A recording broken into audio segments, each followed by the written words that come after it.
TVN 24 news নেটওয়ার্কের নিয়মিত আয়োজন টিভিএন অ্যানালিসিস অনুষ্ঠান থেকে আপনাদের সবাইকে স্বাগত জানাচ্ছি। আমি রানা আহমেদ। সুপ্রিয় দর্শক, আপনারা এই মুহূর্তে যারা ঘরে টেলিভিশন সেটের সামনে বসে অনুষ্ঠানটি দেখছেন কিংবা আরেকটু পরে টেলিভিশন সেটের সামনে বসে আপনাদের এই প্রিয় অনুষ্ঠানটি উপভোগ করবেন, কিংবা এই মুহূর্তে যারা ফেসবুক লাইভে ঢুকেছেন অথবা আরেকটু পরে ফেসবুক লাইভে ঢুকবেন কিংবা আরও পরে সময় সুযোগ মতো যারা ইউটিউবে অনুষ্ঠানটি দেখবেন তাদেরকেও আগাম স্বাগত জানিয়ে রাখি। সুপ্রিয় দর্শক, আজকে আমরা ইমিগ্রেশন নিয়ে কথা বলবো। ইমিগ্রেশনের খুবই গুরুত্বপূর্ণ একটি বিষয়টি নিয়ে আমাদের যারা আমরা অ্যাসাইলাম সিকার রয়েছি, অ্যাসাইলাম আবেদনকারী যারা রয়েছে, তাদের মধ্যে এক ধরনের ভীতি, এক ধরনের অন্যরকম একটা অবস্থার সৃষ্টি হয়েছে যে আসলে বিষয়টা কি, একটা ধূম্রজালের সৃষ্টি হয়েছে। সেই বিষয়টি অর্থাৎ অ্যাসাইলাম আবেদনকারীদের জন্য নতুন যে বোঝাটে চাপিয়ে দেওয়া হচ্ছে, বছরে দিতে হবে অতিরিক্ত $100 ফি, এই বিষয়টি নিয়ে আজকে আমরা কথা বলবো। যদিও গতকালকে এই বিষয়টি নিয়ে আমরা একটু হালকাভাবে আলোচনা করেছিলাম, সময় পেয়েছিলাম বলে আজকে একটু বিস্তারিতভাবে আমরা কথা বলবো, কারণ বলেছি যে বিষয়টি নিয়ে একটি ধোঁয়াশা রয়ে গেছে, মানুষের মধ্যে এক ধরনের বিভ্রান্তি রয়ে গেছে, সেটি আমরা আজকে আলোচনার মধ্যে দিয়ে নিরসন করার চেষ্টা করব। সুপ্রিয় দর্শকের বাইরেও আপনাদের ইমিগ্রেশন সংক্রান্ত প্রশ্ন থাকাটাই স্বাভাবিক। সেই প্রশ্নগুলো করবার জন্য আমাদের টেলিভিশন স্ক্রিনে যে টেলিফোন নম্বরটি ভেসে উঠেছে, তারপরেও আমি বলে দিচ্ছি 646-307-9828, এই নম্বরে ফোন করতে পারেন, কিংবা যাদের ফোন করতে একান্তই অসুবিধা হয় তারা আমাদের ফেসবুকেও প্রশ্ন রাখতে পারেন। আমরা সবগুলো প্রশ্নের উত্তর দেবার চেষ্টা করব। এবং ইত্যকার এই সমস্ত বিষয়ে আজকে আলোচনার জন্য আমাদের স্টুডিওর সঙ্গে সংযুক্ত হয়েছেন আমাদের সকলের প্রিয়জন, প্রিয় মানুষ, প্রিয় অ্যাটর্নি অশোক কে কর্মকার। অ্যাটর্নি অশোক কে কর্মকার, আপনাকে স্বাগত। ধন্যবাদ রানা ভাই, ধন্যবাদ দর্শক শ্রোতা সবাইকে, শুভ সন্ধ্যা। আপনাকেও অসংখ্য ধন্যবাদ যে আপনার সারাদিনের কর্মক্লান্তি ব্যস্ততা উপেক্ষা করে আমাদের সঙ্গে সংযুক্ত হয়েছেন এবং আপনাদের একটি ধর্মীয় বড় উৎসব চলছে, সেটিকেও পাশে ফেলে রেখে আমাদের সাথে এই আলোচনার জন্য আপনি সংযুক্ত হয়েছেন, সে কারণে আপনার প্রতি ঋদ্ধ। আজকে আমরা যে বিষয়টি নিয়ে কথা বলতে চাই, যে বিগ বিউটিফুল বিলে অনেক বিষয় বা এই অ্যাসাইলাম সিকার থেকে শুরু করে ইমিগ্রেশনের বিভিন্ন ক্যাটাগরিতে বিভিন্ন রকম ফি ধার্য করা হয়েছে, অতিরিক্ত ধার্য করা হয়েছে, ইত্যাদি ইত্যাদি। তেমনি অ্যাসাইলাম আবেদনকারীদের জন্য যে নতুন বোঝা হিসেবে বছরে দিতে হবে অতিরিক্ত $100 ফি, এই বিষয়টি নিয়ে আমরা কথা বলবো, আপনার কাছ থেকে বিস্তারিত জানতে চাইব। তবে তার আগে এই বিষয়টির কনসিকুয়েন্সেস কি হতে পারে যারা এই অ্যাসাইলাম আবেদনকারী রয়েছেন, সে বিষয়টি সম্পর্কে একটু ভূমিকা দিতে চাই। সুপ্রিয় দর্শক, আজ আমরা এমন এক নতুন বাস্তবতার কথা বলবো যা লাখ লাখ মানুষের জীবনে নিয়ে এসেছে নতুন দুঃখ, নতুন হতাশা। আমরা কথা বলবো এমন এক সিদ্ধান্ত নিয়ে যেটা শুধু একটি নীতি নয়, একটি আদেশ নয়, বরং হাজারো ভাঙা হৃদয়ের আর্তনাদ, অসহায় মানুষের চোখের জল। আমেরিকার ইতিহাসে এই প্রথমবার অ্যাসাইলাম আবেদনকারীদের উপর চাপিয়ে দেওয়া হয়েছে বছরে $100 অতিরিক্ত ফি। হ্যাঁ, মাত্র $100। আমাদের কাছে হয়তো তেমন কিছুই নয়, কিন্তু ভাবুন তো, একজন মানুষ যিনি একটি যুদ্ধবিধ্বস্ত বা অন্য যে কোনো কারণে দেশ থেকে পালিয়ে এসেছেন, যিনি প্রাণ বাঁচাতে, পরিবারকে নিরাপদ আশ্রয় দিতে, বিভিন্ন নির্যাতন অনিশ্চয়তা থেকে পালিয়ে এখানে এসে আশার আলো খুঁজছেন, সেই অসহায় সেই মানুষদেরকেই এখন নতুন করে অর্থনৈতিক বোঝা বইতে হবে। সুপ্রিয় দর্শক, আরও একবার ভাবুন, এই মানুষগুলো কেউ ধনবান হয়ে এখানে আসেন না, এরা আসেন ভাঙা ঘর থেকে, ছাই হয়ে যাওয়া জীবন থেকে। তাদের হাতে নেই কোনো কাজ, নেই কোনো বৈধ আয়, নেই কোনো নিশ্চয়তা, তারা কেউই অর্থনৈতিকভাবে স্থিতিশীল নন। অনেকে মাসের পর মাস, বছরের পর বছর অপেক্ষায় থাকেন, তাও কোনো বৈধ আয়ের সুযোগ নেই।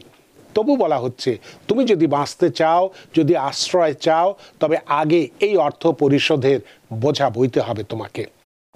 কোর্টে মামলা থাকুক, USCIS এর ফাইলে থাকুক, সবার জন্য একই নিয়ম। কিন্তু মজার বিষয় হচ্ছে, এই অর্থ কোথায় দিতে হবে, কিভাবে দিতে হবে, তার উত্তর নেই। শুধু বলা হয়েছে 30শে সেপ্টেম্বরের মধ্যেই এটা পরিশোধ করতে হবে। কল্পনা করুন, হাজারো মানুষ দিশেহারা, কাকে দেবেন, কোথায় দেবেন, আর দেবেন কি দিয়ে? এ যেন অনিশ্চয়তার সমুদ্রে ভেসে থাকা নৌকোর মানুষদের বলা হচ্ছে, ডুবে যাওয়ার আগে আগে ভাড়া দাও। সবচেয়ে বিস্ময়ের বিষয়, প্রেসিডেন্ট ট্রাম্পের বহুল আলোচিত বিগ বিউটিফুল বিলে এই ফি নিয়ে স্পষ্ট কোনো উল্লেখ নেই। তাহলে আজ হঠাৎ করে কেন এই বোঝা? এটা কি সরকারের অর্থের প্রয়োজনে, নাকি এটি এক ধরনের ডাবল বা সাইলেন্ট পানিশমেন্ট, যাতে অ্যাসাইলাম চাইতে এলে মানুষ আরও ভয় পায়, আরও কষ্ট পায়? অথচ যে আমেরিকা, যে দেশকে একদিন বলা হতো land of hope, land of freedom, land of opportunity, আজ সেখানে অ্যাসাইলাম আবেদনকারীদের সামনে তুলে ধরা হচ্ছে নতুন এক প্রাচীর। এ যেন স্বাধীনতার দেশে নতুন করে গড়ে তোলা হচ্ছে নীরব একটি কারাগার। সুপ্রিয় দর্শক, তাই আজকের আলোচনায় আমরা খুঁজব এই ফি এর পেছনে মানবিকতা কোথায়, বাস্তব জীবনে অ্যাসাইলাম আবেদনকারীদের ভোগান্তি, অসহায় আবেদনকারীদের চোখের জল কি দেখা হচ্ছে, আর আমেরিকার শতবর্ষের মূল্যবোধের সাথে এই নীতি কতটা সাংঘর্ষিক। কারণ আমেরিকা বরাবরই পরিচিত ছিল আশ্রয়দাতা, নিরাপদ ঘরবাড়ি হিসেবে, কিন্তু আজ সেই আমেরিকা নতুন শর্ত, নতুন ফি, নতুন দেয়াল তুলে দিচ্ছে ঠিক সেই সব অসহায় মানুষদের সামনে যাদের আর কোনো আশ্রয় নেই। তাই আজকের আলোচনায় আমরা শুনবো এই নীতির নানা দিক, শুনবো আবেদনকারীদের হৃদয়ের কথা এবং খুঁজবো একটি মানবিক সমাধান। এবং একই সাথে এই অর্থ কোথায় দিতে হবে, কাকে দিতে হবে, কখন দিতে হবে, কিভাবে দিতে হবে, এই বিষয়গুলো নিয়ে। তো চলুন এবার মূল আলোচনায় ফেরা যাক। অ্যাটর্নি অশোক কে কর্মকার, আমি এই বিষয়টি নিয়ে, এই যে অসহায় মানুষ যারা আসছেন বা এখানে আছেন, তাদের উপরে যে বাড়তি বোঝাটা চাপছে, সেটা শুধু অর্থনৈতিক দিক থেকে নয়, মানসিক দিক থেকেও একটা বড় ধরনের অশান্তি তাদের মধ্যে বিরাজ করছে। এটির একটা সামান্য কনসিকুয়েন্সেস আমি তুলে ধরেছি এবং আমেরিকার প্রেক্ষাপট দিয়ে। বিগ বিউটিফুল বিলে এই ফি সম্পর্কে প্রস্তাব করা হয়েছিল, কিন্তু অস্পষ্টতা ছিল। এবং আপনি যদি খেয়াল করেন যে এখানে এর ফলে, এই যে অস্পষ্টতার ফলে আমেরিকান যে এই আবেদনকারীদের মধ্যে এক ধরনের ভীতি এবং হতাশা কিন্তু ছড়িয়ে পড়েছে। বিষয়টি জটিলতা আরও পেয়েছে এ কারণে যে new York focus, white house, homeland security, USCIS এবং ডিপার্টমেন্ট অফ জাস্টিস, এই সমস্ত প্রতিষ্ঠানগুলোতে বা সংস্থাগুলোতে যোগাযোগ করলেও এর সম্পর্কে কোনো দিক নির্দেশনা সুস্পষ্টভাবে পাওয়া যাচ্ছে না। তাহলে আসলে বিষয়টি কি? অথচ দেখা যাচ্ছে অনেকের কাছে চিঠি আসছে, আবার এটি যদি না করে তার কনসিকুয়েন্সেস কি হতে পারে, কাকে দিতে হবে, কোথায় দিতে হবে। এই কারণে প্রথম প্রশ্নটি আপনার কাছে করতে চাই যে এই যে ফিটি কারা দেবেন, কখন দেবেন, কিভাবে দেবেন, কাকে দেবেন, এই বিষয়টি আগে পরিষ্কার করুন, তারপরে আরও অনেক প্রশ্নই আপনার কাছে থাকবে। অ্যাটর্নি অশোক কে কর্মকার। ধন্যবাদ সবাইকে, শারদীয় শুভেচ্ছা। আমি আজকে এখানে এসেছি, পুজো মণ্ডপে গিয়েছি, কাজে সবটাই আমার কাছে মানে গুরুত্বপূর্ণ। আজকে যে গুরুত্বপূর্ণ আলোচনা হচ্ছে, বিশেষ করে মানুষের মধ্যে যে প্যানিক সৃষ্টি হয়েছে, বিশেষ করে গতকাল আমাদের অফিসে আমরা দেখেছি যে শয়ে শয়ে মানুষের টেলিফোন, অনেককে আমরা ধরতেও পারিনি। সুতরাং এটা একটা ছিল এক ধরনের প্যানিকিং মোড মানুষের মধ্যে। আমাদের সবাইকে সেটা তাদেরকে অ্যান্সার করা, আমরা বিভিন্নভাবে তাদেরকে অ্যান্সার করেছি। কিন্তু এরপরও মানুষের মধ্যে কিন্তু কনফিউশন কাটেনি, আতঙ্ক অনেকটাই এখনোই কাটেনি, যেটা আপনি বললেন রানা ভাই, এবং সত্যিকার ঘটনা।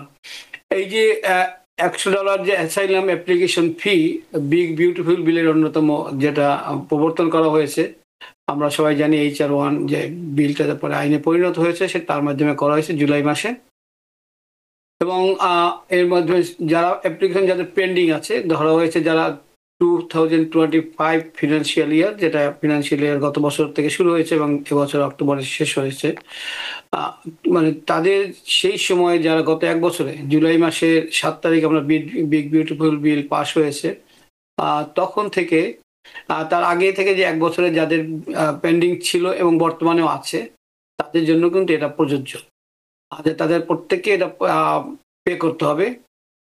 আরেকটা জিনিস হলো যে পে করাটা কিন্তু কেস বেসিস না, প্রথমত হলো পার্সন বেসিস। তার মানে দাঁড়াচ্ছে, যদি আপনি আপনার কেসে যদি আপনি একাই হন, তাহলে অবশ্যই আপনি $100 দিবেন। কিন্তু যদি আপনার কেউ ডেরিভেটিভ থাকে, আপনার যদি ডিপেন্ডেন্ট কেউ থাকে, যারা আপনার সাথে ডিপেন্ড করছে, যেরকম ফ্যামিলি মেম্বার, তাদের জন্য প্রত্যেকের জন্য $100 করে দিতে হবে। এটা হলো প্রথম কথা, যাদের পেন্ডিং আছে। পেন্ডিং মানে পেন্ডিং এর আরো ব্যাখ্যাগুলো আমরা পরে যাচ্ছি। তো পেন্ডিং যাদের আছে তাদের দিবেন, এই পেমেন্টটা করতে হবে। এখন পেন্ডিং কেস কিন্তু অ্যাসাইলাম অ্যাপ্লিকেশন গুলো আমরা দুভাবেই করে থাকি। সেটা হলো কেউ অ্যাসাইলাম অফিসে, আমরা যেটা বলি অ্যাফার্মেটিভ, যারা এদেশে বৈধভাবে এসেছেন মানে ভিসা নিয়ে, অথবা আসার পরে বৈধভাবে না আসেও বা আসার পরে যখন ঢোকার আগে আপনি ধরা পড়ে, মানে ডিটেনশনে যাননি বা আপনাকে আইস আপনাকে করেনি, ডিটেইন করেনি, সুতরাং আপনি ঢুকে পড়েছেন কিন্তু পরবর্তীতে অ্যাপ্লাই করেছেন, এদেরকেও অ্যাফার্মেটিভ বলা হয়। এদের ক্ষেত্রে হলো আহ, এক ধরনের পেমেন্ট, তাদেরও $100 প্রমাণ পেমেন্ট করতে হবে এবং একই রকম ভাবে, কিন্তু কিভাবে পেমেন্ট করবেন সেটা মোড অফ পেমেন্ট একটু পার্থক্য আছে। যাদের কেসগুলো কোর্টে আছে তাদের জন্য পেমেন্টের জন্য ইউআইআর, যেটা জাস্টিস ডিপার্টমেন্টের আন্ডারে, তাদের একটা পেমেন্ট পোর্টাল আছে, সেখানে গিয়ে আপনি পেমেন্ট করবেন। তো প্রশ্ন হলো কারা পেমেন্ট করবেন, আমরা কিন্তু আগেই বলেছি যাদের কেস পেন্ডিং আছে। এখন পেন্ডিং বলতে আসলে অনেকগুলো জিনিসই বোঝাতে পারে।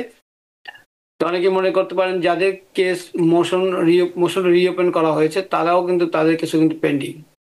যাদের কেস আপনার বিআই অ্যাপিলে আছে, মনে করেন আপনার কেস গ্রান্ট হয়নি, ডিনাইড হয়ে গেছে এবং পরবর্তীতে আপনি অ্যাপিল করেছেন, তো আপনার কেসও কিন্তু পেন্ডিং আছে। অনেকের অ্যাডমিন ক্লোজড আছে, যাদের কেস তারা হয়তো মনে করতে পারেন যে আমার কেস তো closed. Admin close and miss হলো যে আপনার কেসটাকে অ্যাক্টিভ ডকেট থেকে এটাকে সরিয়ে রাখা হয়েছে, অ্যাক্টিভ ডকেটে আপনার কেসটা নেই। তার মানে দাঁড়াচ্ছে আপনার কেসটা কিন্তু বন্ধ হয়ে যায়নি, এটাও পেন্ডিং। তো আমার ধারণা এবং আপনাদের প্রত্যেকেই কিন্তু পেমেন্টটা করতে হবে। অর্থাৎ আপনার কেস যদি কোর্টে থেকে থাকে এবং যদি এখনো পর্যন্ত গ্রান্ট না হয়ে থাকে অথবা ডিনাইড হওয়ার পরে আপনি অ্যাপিল করে থাকেন, যদি গ্রান্ট হয়ে থাকে তাহলে আপনার জন্য এটা প্রযোজ্য না, বিকজ ইউ আর আউট, আপনার কেস পেন্ডিং নাই, পেন্ডিং এর মধ্যে পড়ে না, সুতরাং আপনাকে আর দিতে হবে না। পেমেন্ট করার ক্ষেত্রে কিভাবে পেমেন্ট করবেন সেটা কিন্তু বলা আছে যে ইউআইআর পেমেন্ট পোর্টালে গিয়ে করবেন।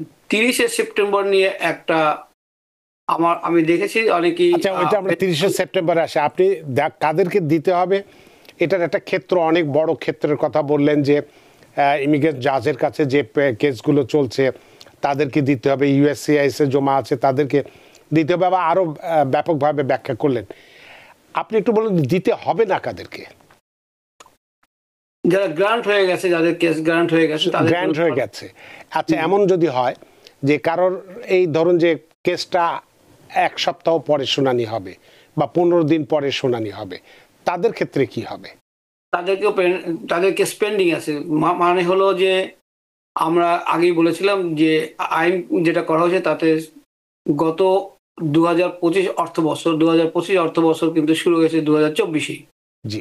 তো সেখান থেকে যাদের কেস পেন্ডিং ছিল তাহলে তাদের প্রত্যেকেই কিন্তু গত 1 বছরের সময় ধরে জুলাই মাসের 7ই জুলাই এবং 24-এর 7ই জুলাই থেকে শুরু করে, অর্থাৎ আপনাকে যদি এর আগে অনেক আগে চলতে থাকে এবং এখনো থাকে, তাহলে কিন্তু আপনাকে $100 দিতে হবে। ধরে নেওয়া হচ্ছে রেট্রোস্পেক্টিভলি কোনোভাবে আপনাকে টাকা দিতে হচ্ছে না। অর্থাৎ হলো আপনাকে যদি 10 বছর ধরে চলতে থাকে, অনেকেরই 7 বছর 6-7 বছর ধরে চলছে, তাদের কিন্তু প্রতি বছরে 100 করে $600 এখন দিতে হবে না, তাদেরকে দিতে হবে $100। $100 দিতে হবে। অর্থাৎ হলো মানে রেট্রোস্পেক্টিভলি কিন্তু এফেক্টিভ করা হয়নি, এটা করা হয়েছে 2025 অর্থ বছর। যখন আপনি দেখবেন 25 জুলাই মাসে যখন এটা বিউটিফুল বিল পাস হয়, সেটা অর্থ বছর ছিল 2025।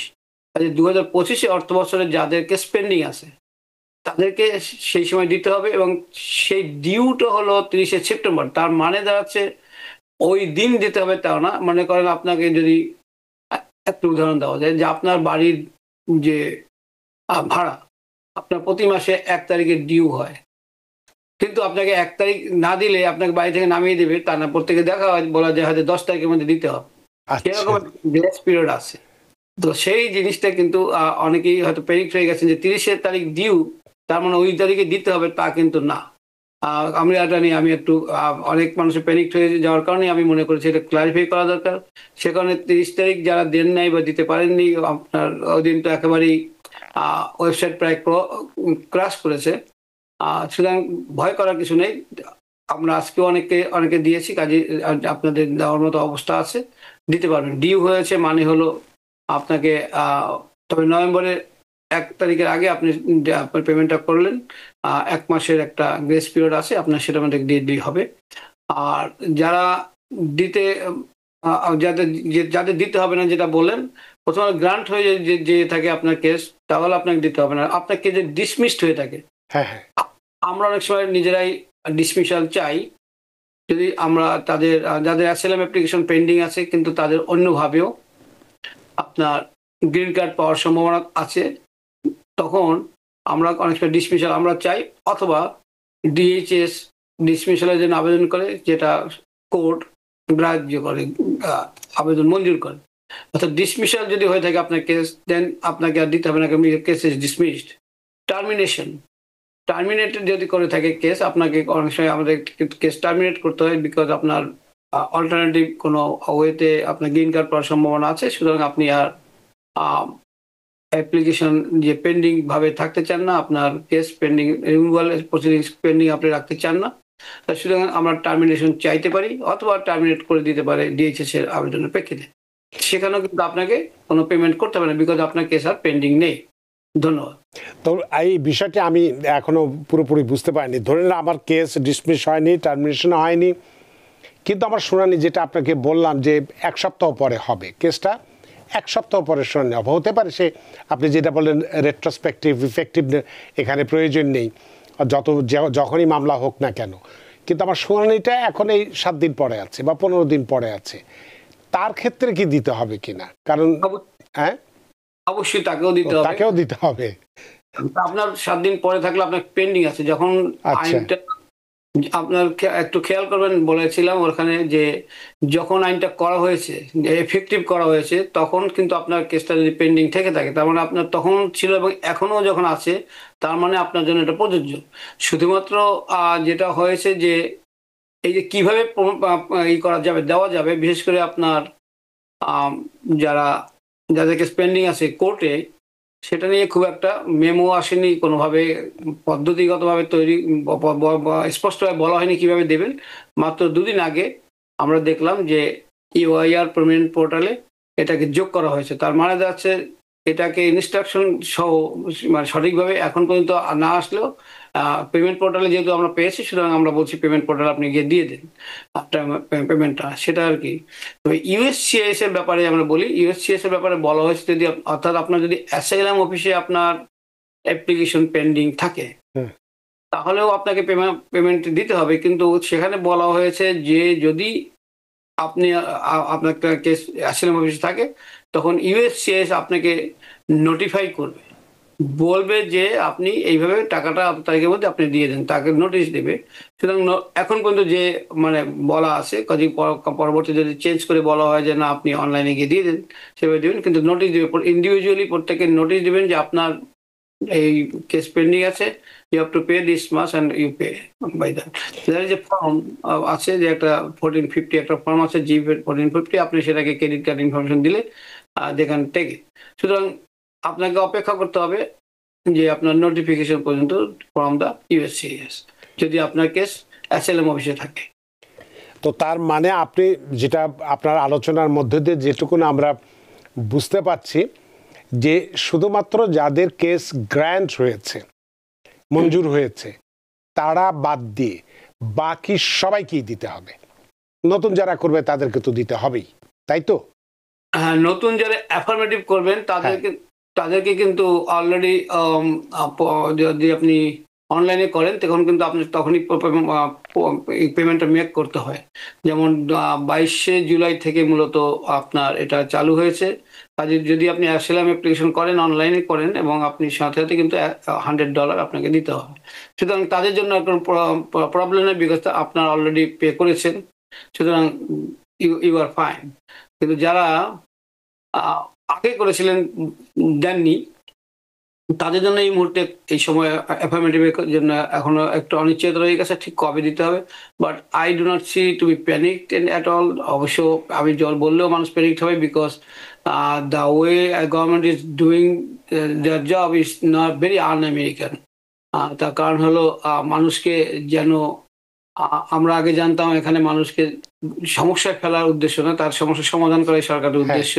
সুতরাং উদ্দেশ্য হলো, যেমন আমাদের বলা থাকে রোডে যে সামনে ক্যামেরা আছে, তার মানে দাঁড়াচ্ছে এটাই যে তুমি সাবধান হও। আপনাকে গোপন ক্যামেরা দিয়ে ধরার জন্য বসে থাকে না যে আপনি স্পিড করবেন, তারপর আপনাকে ধরার জন্য আগে থেকে আপনাকে সাবধান করা হচ্ছে যাতে আপনি স্পিড আপ না করেন, স্পিড না বাড়ান। এটাই হওয়া উচিত সরকারের উদ্দেশ্য, যে মানুষকে সাবধান করা যে don't do something that will go against you. কিন্তু এই ক্ষেত্রে দেখা যাচ্ছে সরকার কিছুটা ঠিক অপোজিটে হয়তো করছেন, যে তারা চান যে আপনি মিস্টেক করুন, সুতরাং they have something the goal, যেটা আমার কাছে ব্যক্তিগত খুব আমেরিকান মনে হয় না, এবং আমার ধারণা এটা অনেকদিন চলবে তাও মনে হয় না। আমাদের হয়তো আরো 1 বছর বছর অপেক্ষা করতে হবে মধ্যবর্তী নির্বাচন পর্যন্ত আগামীতে।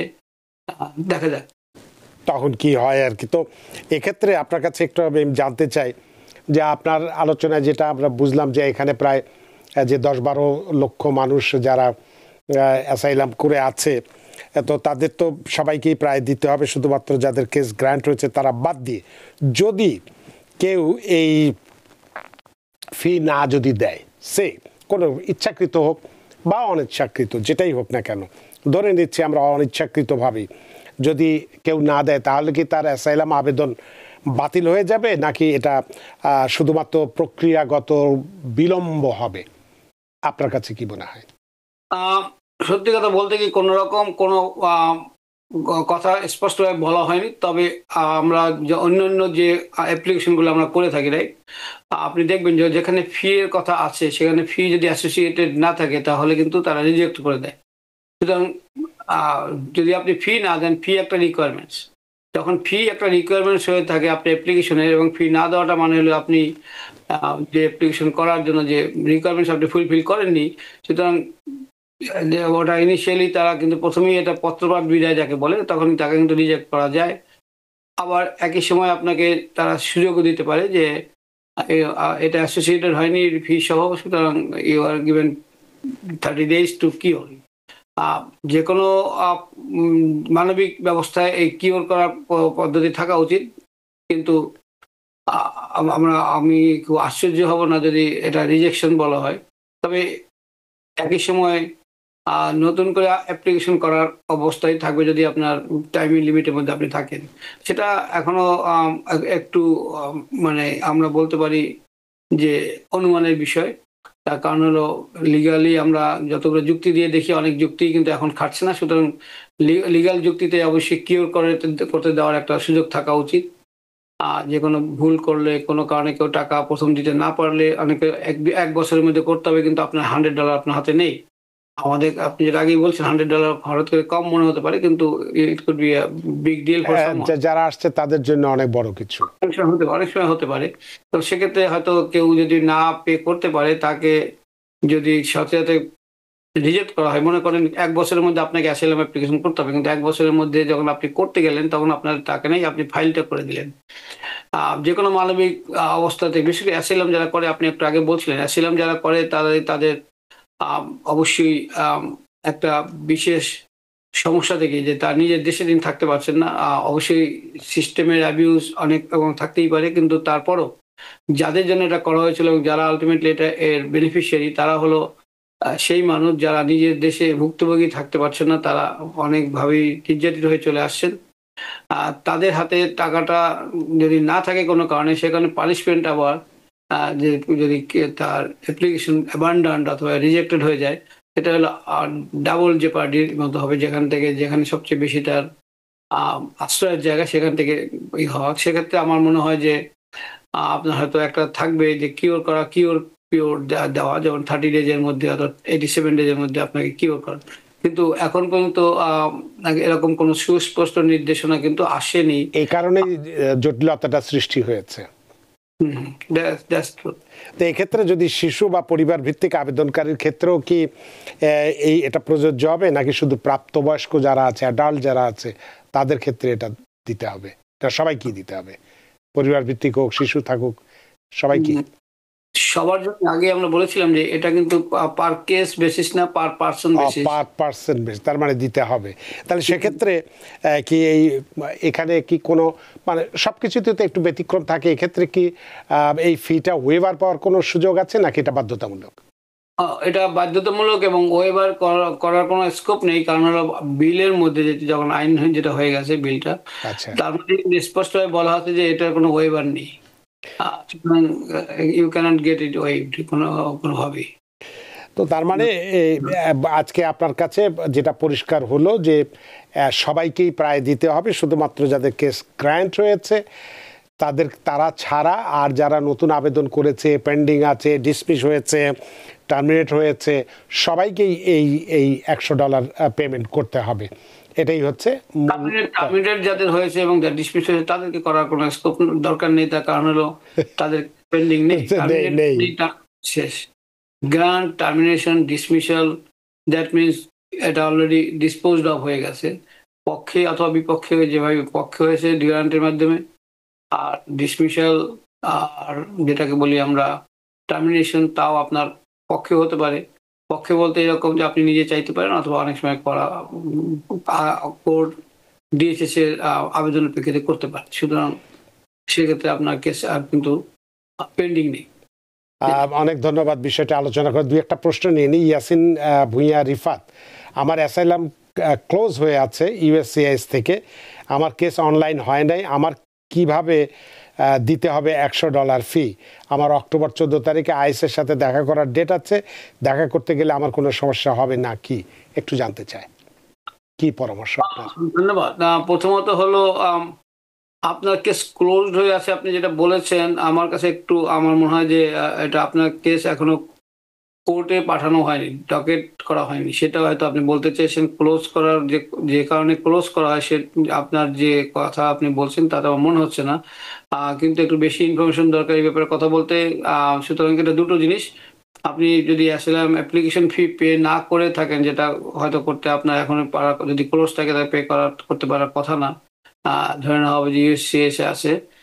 আর এই কারণে কাউকে আইস কাউকে কোনো ডিটেইন করেছে আমি এখন পর্যন্ত পাইনি। সুতরাং এটা যদি স্কোপ থাকতো আপনি দিয়ে দিতেন, কিন্তু আপনার হাতে তো এই মুহূর্তে স্কোপ নেই, আপনি $100 চাইলেও দিতে পারছেন না। তো আইসের কাছে গেলে ডিটেনশনে দেওয়া, আমরা জানি যে অনেকেই দিচ্ছেন। আমি এখনো আমার অফিসে এখনো কোনো ক্লায়েন্ট এখনো পর্যন্ত ডিটেনশনে যাননি, সেটা ভাগ্য আমাদের ভালো। বাই দ্য ওয়ে, আমি আপনার সবার জন্য বলে রাখি, আমাদের একটা ডিটেইনড কেস এইমাত্র আজকেই তাদের জাজ উইথহোল্ডিং গ্রান্ট করেছে। এই মুহূর্তে ডিটেইন কেস সাধারণত সব ডিনাইড হচ্ছে চারিদিকে, সেই মুহূর্তে ডিটেইন কেস উইথহোল্ডিং গ্রান্ট করেছে এবং আমরা আশা করি ছেলে গ্রান্ট করবে, আমরা অ্যাপিল করব। কিন্তু that's a big achievement at this point, যে ডিটেইন থাকা অবস্থায় তার কেস লড়েছে এবং সেখান থেকে জাজ উইথহোল্ডিং অলরেডি দিয়েছে। আমরা বিএতে গিয়ে তার অ্যাসাইলাম অ্যাপ্লিকেশন যাতে গ্রান্ট হয় সেটা চেষ্টা করছি। তো সেই কারণে আমি বলছি যে যতই মানে খারাপ আপনার চারিদিকে থাকুক, তার মধ্যেও কিন্তু উই হ্যাভ সাম রে অফ হোপ, সিলভার লাইনিং কিন্তু আছে। তার কারণ হলো আপনাকে আপনার কেস নিয়ে আপনাকে একটু খাটতে হবে। আগের মতো অনেকটা এখন পরীক্ষায় যেমন কড়াকড়ি করলে যেমন হয়, সেটা কিছু অনেকটা সেরকম হয়ে গেছে। অবশ্যই আমরা বলবো সেই কড়াকড়ি বাইরে অনেক বেশি অমানবিক অবস্থা ক্রিয়েট হয়েছে, সেটা তো আছেই। তার বাইরেও আমি বলছি যে যাদের কেস ভালো তাদেরকে আরো ভালো করে এটাকে প্রমাণ করার জন্য আপনাকে চেষ্টা করতে হবে। কারণ হলো প্রাইমে ফেসি একটা কেস মেক আউট করতে হয়। কারণ হলো অনেকে আপনারা হয়তো মনে করেন যে আমি যখন যাব তখন ভালো করে রেডি হয়ে যাব, এখন আমি ঘুমিয়ে থাকি বা আমি দেখা যাবে পরে। My advice to you guys, just work on your case. আপনি যখন আইসের কাছে যাচ্ছেন, আপনি যেটা বলছিলেন আমি সেই জন্য এসছি ফিরে, আইসের কাছে যাচ্ছেন আপনি কিন্তু যদি কেন যাচ্ছে আপনাকে কেন যেতে বলেছে আপনি আমাকে বলেননি, কিন্তু অনেক কারণে বলতে পারে। আপনাকে ইন্টারভিউ যে অ্যাসাইলাম অফিসার আপনাকে ডাকতে পারে, যে আপনাকে অ্যাসাইলাম অফিসার ইন্টারভিউ নেবে সিএফআই। তো সে যে কারণেই হোক, আপনি যদি প্রস্তুত না হয়ে যান, আপনি অপ্রস্তুত অবস্থায় অনেক কথা বলতে পারেন এবং সেই কথাগুলো ওরা আপনাকে যদি ওদিন ডিটেইন নাও করে, সেগুলো তারা লিখে রাখবে। পরবর্তীতে আবার আপনি যখন অ্যাপ্লিকেশন করবেন, তখন হয়তো দেখা যাবে যে আপনি আগের কথা কি বলেছিলেন আপনার খেয়াল নেই, অথবা একটু ভুলে গেছেন। তো যেখানে কন্ট্রাডিকশন তৈরি হলে কিন্তু you will be in trouble. So before going to ICE, if you have time, just get ready and you prepare your case যত পারেন নিখুঁতভাবে কেসটা প্রিপেয়ার করেন, otherwise you could be in trouble. So আমি আমার সব ক্লায়েন্টকে এভাবেই অ্যাডভাইস করছি, এবং এখন পর্যন্ত সোফার মানে আমার মনে হচ্ছে সেটা রেজাল্ট দিচ্ছে। এখন পর্যন্ত আমার অফিসের মানে একটা ভালো অবস্থার মধ্যে যারা যাচ্ছে, এটাই হলো আপনার কিন্তু কালকের কথা আমি বলতে পারছি না, কিন্তু আগামীকালের আজকে পর্যন্ত ইট ইজ প্রডিউসিং রেজাল্ট। সবাইকে ধন্যবাদ। অনেক ধন্যবাদ প্রিয় দর্শক, আশা করি আপনার প্রশ্নের উত্তর পেয়েছেন। অনেক সময় নিয়েছে আপনার প্রশ্নের জন্য, আমরা টেলিফোনে অনেকক্ষণ ধরে অপেক্ষা করছে, তাদেরকে একটু ফোন নিয়ে নেই। সুপ্রিয় দর্শক, কে আছেন টেলিফোনে? দয়া করে নাম পরিচয় দিয়ে আপনার প্রশ্নটি করুন। কোনো হ্যাঁ, এখন বলুন। গ্রিন কার্ড হোল্ডার মেয়ে যদি এসএলএম সাবমিট করে ছেলেকে বিয়ে করে, তাহলে মেয়ে কি গ্রিন কার্ডের জন্য, ছেলের গ্রিন কার্ডের জন্য কি অ্যাপ্লাই করতে পারবে? প্রশ্নটা আমি যদি বুঝে থাকি যে গ্রিন কার্ড মানে কোন গ্রিন কার্ড হোল্ডার মেয়ে কি কোনো অ্যাসাইলাম সিক করেছে এমন কাউকে বিয়ে করে, তাহলে সে কি গ্রিন কার্ডের জন্য অ্যাপ্লাই করতে পারবে কিনা? ওকে, এগুলো অনেকগুলো পয়েন্ট আছে। আপনার প্রথমত হলো, আপনি বিয়ে করলে আপনি গ্রিন কার্ডের জন্য তাৎক্ষণিকভাবে এমনিতেই অ্যাপ্লাই করতে পারবেন না। প্রথমত করতে হবে I-130 relative petition. Relative petition যদি অ্যাপ্রুভড হয়, তখনকার প্রেক্ষিতে বোঝা যাবে যে আপনি গ্রিন কার্ডের জন্য পরবর্তী অ্যাপ্লাই করতে পারেন কিনা। বিশেষ করে যদি তার এই দেশে সে কিভাবে এসেছিলেন তার জন্য। কিন্তু আপনাকে দেশের বাইরে যেতে হবে, এটাই স্বাভাবিক ঘটনা। তাকে আপনার I-130 মাধ্যমে কিন্তু গ্রিন কার্ড এখানে বসে তার পাওয়ার সম্ভাবনা খুবই কম। অ্যাসাইলাম অ্যাপ্লিকেশনের মাধ্যমে অলরেডি উনি, আমার ধারণা যে বৈধ যে স্ট্যাটাস এখানে ছিল সেটা বাইরে আনঅথরাইজ পিরিয়ড একটু করেছেন, অথবা এগুলো অনেকগুলো ইফস অ্যান্ড বাটস এখানে রয়ে গেছে। কিন্তু ইন জেনারেল বলা যায় যে গ্রিন কার্ড হোল্ডার কিন্তু যদি কাউকে বিয়ে করেন, তাকে এই দেশের মধ্যে বসে গ্রিন কার্ডের জন্য অ্যাপ্লাই করতে পারবেন না, যদি না তিনি স্ট্যাটাসে থাকেন। কাজে অ্যাসাইলাম সিকার যারা আছেন তারা কিন্তু, যদি তাদের অ্যাসাইলাম অ্যাপ্রুভ না হয়ে থাকে, তাহলে কিন্তু গ্রিন কার্ডের জন্য অ্যাপ্লাই করতে পারবেন না। অনেক ধন্যবাদ মারিয়া আপনার প্রশ্নের জন্য, আশা করি প্রশ্নের উত্তর পেয়েছেন। সুমন আহমেদ, আপনি বলছেন আপিলের কথা, রহিম ভাইয়া বলেছেন কিভাবে দেবে। এই সবগুলো প্রশ্নের আমরা উত্তর দিয়েছি। অনুষ্ঠানটি পুরো আবার আপনারা যদি দেখেন, তাহলে আপনারা এই প্রশ্নগুলোর উত্তর পেয়ে যাবেন। সময় নষ্ট করতে চাচ্ছি না। সুপ্রিয় দর্শক, কে আছেন টেলিফোনে? দয়া করে নাম পরিচয় দিয়ে আপনার প্রশ্ন। হ্যালো, আমি আক্তার বলছিলাম লং আইল্যান্ড থেকে। জি, আমি পিটিশনার, আমার বোন ইন্টারভিউ ডেট পেয়েছে, তো ওরা মেডিকেল এক্সামিনেশনে বলেছে যে DS-260 নিয়ে যাওয়ার জন্য। DS-260 আমার কাছে এখন আছে, তো আমি কি এটা ইমেইলে স্ক্যান করে পাঠিয়ে দিলে ওরা কপি করে কি মেডিকেল এক্সামিনেশনে দিলে কি এটা অ্যাকসেপ্ট হবে? আর নাকি অরিজিনাল হলো যে নাকি অরিজিনাল দিতে হবে, এটাই তো প্রশ্ন। হ্যাঁ, আর 2 নম্বর হলো ওর ছেলের বয়স আর 8 বছর আগে 21 বছর হয়ে গেছে, কিন্তু ভুল করে পাসপোর্টের first name just example Rafiq dash Karim dash দুটো ড্যাশ করেছে। এটা কি চেঞ্জ করতে হবে? কারণ আমি পিটিশন অবস্থায় এটা লিখিনি, ও ভুলবশত দুটো অ্যাড করেছে। ভাইয়া যদি অ্যান্সার করতেন প্লিজ, থ্যাংক ইউ। অনেক ধন্যবাদ, আপনি একটু টেলিফোনে লাইনে থাকবেন। দুটো প্রশ্নের আমি অ্যান্সার চাচ্ছিলাম। হ্যাঁ, আপনি একটু লাইনে থাকেন, যদি কোনো আমাদের ফার্দার প্রশ্ন থাকে। অশোক কর্মকার, অ্যাটর্নি অশোক। জি, প্রথমটা আমি ভালো করে ঠিক বুঝতে পারিনি। DS-260 তো আপনার অনলাইনে করতে হয়, ফিল আউট করতে হয়। তো DS-260 কি হয়েছিল? এটা আমার কাছে কপিটা আছে, ওদের কাছে কপিটা নাই। তো আমি, ওরা মেডিকেল এক্সামিনেশন চেয়েছে, তো এখন আমি যে ইমেইলে স্ক্যান করে পাঠিয়ে দিলে ওরা পেলে কপি করে বের করলে ওরা পারবে না দিতে। DS-260 তো অনলাইনে করতে হয়, আপনি কপি করার প্রশ্ন উঠলো কেন? আপনার ওনাদের কাছে দিলেন, যেটা কপি করে আপনি তাদেরকে দিলেন, যে ইনফরমেশন দেওয়া ছিল সেগুলো তারা জানলো। এর বাইরে কিন্তু মেডিকেল এক্সামিনেশন চেয়েছে। আমার কাছে একটু মনে হয় একটু ডিফারেন্ট মনে হচ্ছে। কারণ হলো DS-260 কপি কার কাছে চাওয়ার কথা না, DS-260 অনলাইনে আমরা সাবমিট করি, সুতরাং দে হ্যাভ এভরিথিং, সুতরাং উইথ দেম। ওখানে আপনার যদি কেউ প্রিন্ট কপি করে দেয়, সেটার মূল্য তো অনেক কম, এবং already they have everything. So একটু আমার কাছে মনে হচ্ছে যেন ডিফারেন্ট, সেজন্য বুঝতে একটু সমস্যা হচ্ছিল। I am sorry about that. অনেক ধন্যবাদ আক্তার, আশা করি আপনার উত্তর পেয়েছেন। সুপ্রিয় দর্শক, কে আছেন টেলিফোনে? দয়া করে নাম পরিচয় দিয়ে আপনার প্রশ্নটি করুন। আসসালামু আলাইকুম। আসসালাম। আমার প্রশ্ন হচ্ছে আপনারা বলছেন যে যাদের কেসগুলো কোর্টে আপনার সব কথা আমরা শুনতে পাচ্ছি না, ভেঙে যাচ্ছে। আপনি বোধহয় স্পিকার দিয়ে কথা বলছেন, স্পিকারটি বন্ধ করুন।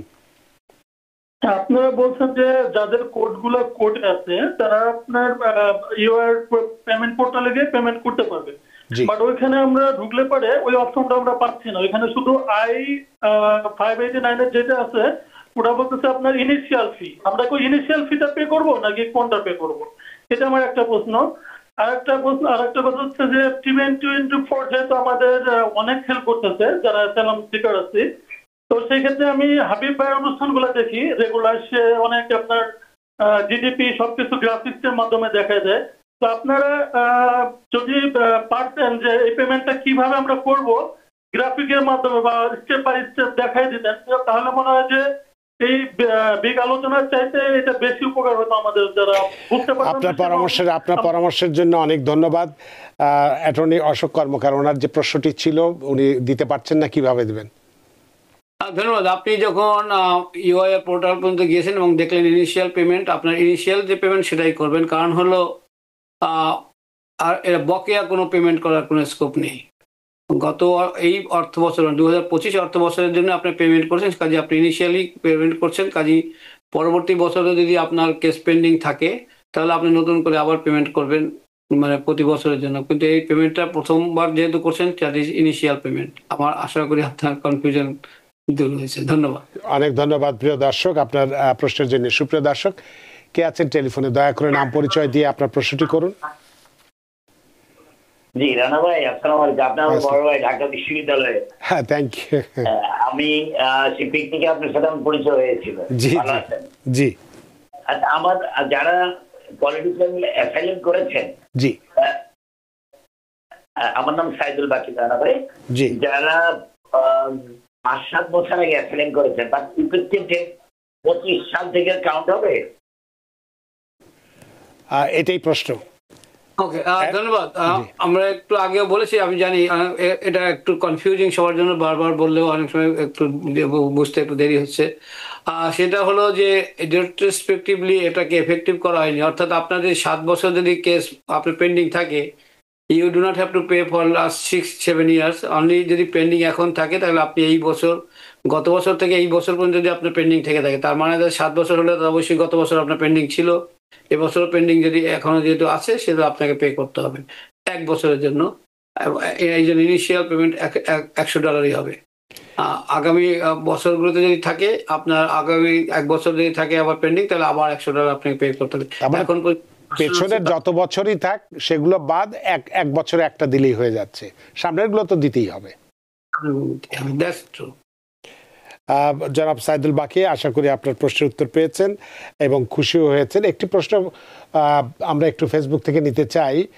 রিয়াদ উদ্দিন ফকির, তিনি বলছেন আমরা তো $100 করে ফি দিয়েছি মোবাইলের মাধ্যমে, এটা কি কোনো কিছু আর করা লাগবে? অনলাইনে কি কোনো কিছু সাবমিট করা লাগবে কিনা একটু জানাবেন। অনলাইনে আপনি যদি করে থাকেন, আপনার কাছে রিসিট আছে, আপনি রিসিটটা রেখে দেবেন, আপনার অ্যাটর্নির কাছে এটা দিয়ে দিবেন। যদি আপনার কেস যদি অনলাইনে থাকে ই ক্যাশে থেকে থাকে, তাহলে ওখানে আপলোড করার হয়তো একটা প্রয়োজন পড়বে যে আপনি ফিটা পেমেন্ট করেছেন। এর বাইরে তো অবশ্যই আর কোনো কিছু করার নেই এই মুহূর্তে। আর আরো যদি 1 বছর আপনার জন্য কেস পেন্ডিং থাকে, তাহলে আবার 1 বছর পরে, যে যেদিন যদি আজকে করে থাকেন অক্টোবর, আজকে 1 তারিখ, রাইট, তো আগামী বছর সেপ্টেম্বর 30 তারিখে এটা 1 বছর হবে এবং হবে, এবং আগামী তার মধ্যে 30 দিন পরে, অর্থাৎ আগামী অক্টোবর মাসের 31 তারিখের মধ্যে যদি আপনি করেন, আবার পেমেন্ট করেন, তাহলে আপনার $100 পেমেন্ট করতে পারেন। অনেক ধন্যবাদ। জি, অনেক ধন্যবাদ রিয়াদউদ্দিন ফকির আপনার প্রশ্নের জন্য। আমরা একটু ফোনে যাব।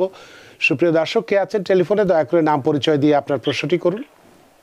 হ্যালো, আসসালামু আলাইকুম। আমার নাম মোহাম্মদ আলাউদ্দিন, আমি ব্রুকলিন থেকে বলতেছি। জি, আমার আইপিসিসি অ্যাপ্রুভ হয়েছে 2022-তে, আর সালাম কোড ডেট ছিল, ওইটা ডিসমিস হয়ে গেছে। আমি কি এখন ডাবল ডকুমেন্টাল অ্যাপ্লাই করতে পারি কিনা একটু যদি দয়া করে বলেন। অনেক ধন্যবাদ। অ্যাটর্নি অশোক কর্মকার, আপনার অ্যাপ্রুভ হয়েছে কি বলেন? কি মানে I-36 I-360 হ্যাঁ, অ্যাপ্রুভ হয়েছে 2022-এ। 2022। ওকে, প্রথমত হলো আপনি অ্যাপ্লিকেশন করবেন I-360 অ্যাপ্রুভ হওয়ার পরে আপনার I-485 অ্যাপ্লিকেশন আপনি যদি করে থাকেন তাহলে একই সাথে আপনি ট্রাভেল ডকুমেন্টের জন্য অ্যাপ্লাই করতেই পারেন। যাওয়া ঠিক হবে কিনা আপনি যারা আমরা সিচুয়েশন যারা অবজার্ভ করছি তারা বুঝতেই পারেন। লিগালি আপনাকে যদি আপনি অ্যাপ্লাই করেন I-131 যেটা ট্রাভেল ডকুমেন্টের জন্য, আপনি পেতেও পারেন, অবশ্যই সেখানে দেখাতে হবে যে কেন আপনার যাওয়া দরকার, এবং আপনার থিওরিটিক্যালি আপনি পাওয়ার কোনো সমস্যা নেই। এবং যাবেন কিনা সেটা এত প্র্যাকটিক্যাল কোশ্চেন, তো ইউ থিঙ্ক।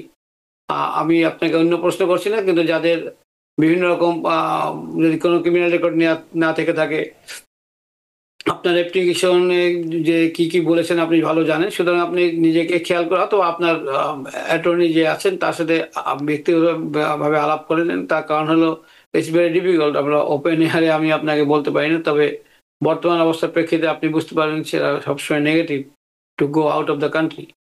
আপনার অনুমতি, আরেকটা জিনিস আমি বলে রাখি সবসময় যে I-131 যেটা আমরা বলি যে ট্রাভেল ডকুমেন্ট, এই ট্রাভেল ডকুমেন্ট আপনাকে নিশ্চয়তা দেয় যে আপনি এই দেশে, আপনাকে অনুমতি দেয়, নিশ্চয়তা না, অনুমতি দেয় দেশে থেকে বাইরে যাওয়ার, কিন্তু that does not give you the guarantee to entry. আপনাকে দেশে ঢোকার জন্য যে আপনাকে কোনো গ্যারান্টি দেওয়া হয়নি, কাজেই আপনি বুঝেন যে এটার মধ্যে অনেকটা রিস্ক জড়িত। ধন্যবাদ। অনেক ধন্যবাদ জনাব আলাউদ্দিন আপনার প্রশ্নের জন্য। আমাদের হাতে সময় নেই, সময়ের দড়িতে বাধা, সময় সীমানা টপকানো কঠিন, তাই অনুষ্ঠান শেষ করতে হচ্ছে। এখনও প্রচুর প্রশ্ন ফেসবুকে ছিল এবং টেলিফোন লাইনেও দেখা যাচ্ছে যে অনেকেই চেষ্টা করছেন। আমরা দুঃখ প্রকাশ করছি যেহেতু সময়ের অভাব আপনাদের ফোনটি নিতে পারছি না বা প্রশ্নগুলো নিতে পারছি না। নিশ্চয়ই আগামী যে দিনে আবার অ্যাটর্নি থাকবে সেদিন আপনারা প্রশ্ন করবেন, নিশ্চয়ই আপনাদের প্রশ্নগুলো নেব। অ্যাটর্নি অশোক কে কর্মকার, আপনিও অনেক ব্যস্ত মানুষ এবং বিজয় আপনি আপনাদের পুজোর শুভেচ্ছা জানিয়েছেন এবং পুজো থেকে ঘরে ফিরেই আপনি আমাদের অনুষ্ঠানে যোগ দিয়েছেন এবং খুব গুরুত্বপূর্ণ একটি বিষয় আজকে পরিষ্কারভাবে আপনি বুঝিয়ে দিয়েছেন। সত্যি আমরা আপনার প্রতি ঋদ্ধ প্রাণিত। ধন্যবাদ আপনাকে, দর্শকদের সবাইকে ধন্যবাদ। Good night. আপনাকেও অসংখ্য ধন্যবাদ। সুপ্রিয় দর্শক, আজকে আমরা বিষয়টি পুরোপুরি ক্লিয়ার করে দিয়েছি, পরিষ্কার করেছি যে অ্যাসাইলাম আবেদনকারীদের যে বছরে $100 ফি দিতে হবে, কাদেরকে দিতে হবে, কোথায় দিতে হবে, কখন দিতে হবে, কিভাবে দিতে হবে, বিস্তারিত বিষয়ে আমরা আলোচনা করেছি। আশা করি আজকের এই আলোচনার মধ্য দিয়ে যে আশঙ্কা বা যে ভয় বা যে কনফিউশন ছিল সেটা আশা করি দূর হয়ে গেছে। অর্থাৎ এক কথায় যাদের মামলা শুধুমাত্র গ্র্যান্ট হয়েছে তারা বাদ দিয়ে প্রায় সবাইকেই এটা পরিশোধ করতে হবে। আশা করি আজকের অনুষ্ঠান আপনাদের যথেষ্ট ভালো লেগেছে। সুপ্রিয় দর্শক, যে যেখানেই থাকুন ভালো থাকুন, সুস্থ থাকুন, নিরাপদে থাকুন। TBN 24 নিউজ নেটওয়ার্কের সাথেই শুভরাত্রি। TBN 24 টেলিভিশন দেখতে আজই কল করুন 7187776556। লগ ইন করুন www.totalcablebd.com। নিউ ইয়র্ক থেকে সম্প্রচারিত TBN 24 টেলিভিশন বিশ্বজুড়ে বাঙালির কণ্ঠস্বর।